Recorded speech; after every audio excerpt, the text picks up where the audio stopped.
concern that the Supreme Court's modern stay practices are having an enormously disruptive and potentially corrosive effect on the functioning of the federal judiciary's usual decision-making process. Very little good comes from taking an institution that is supposed to be operating outside of the political realm and routinely steering it into the fray.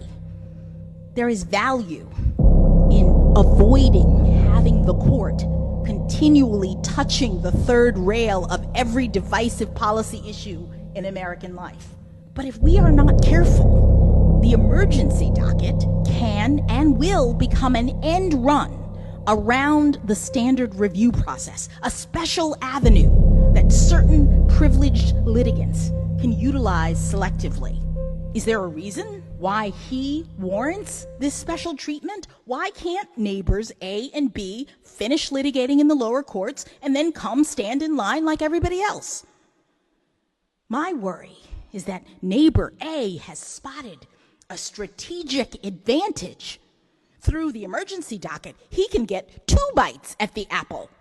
If the court denies the stay he wants, he'll just go back down, litigate below, and return here in the ordinary course.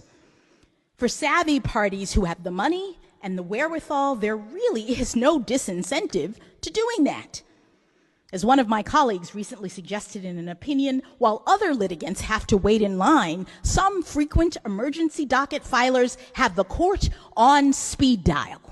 I am very troubled by the institutional costs that the Supreme Court's current stay practices impose on the institution in terms of its relationships with the lower courts and the American people. To start, having a docket that allows the court to routinely interfere with lower court cases while they are in progress disrespects the lower court's authority and withholds the deference appellate courts have traditionally provided regarding fact-bound matters that are within a trial court's expertise. In addition, the court is withholding its own work product by issuing summary orders, further undermining the public's confidence in our judicial colleagues.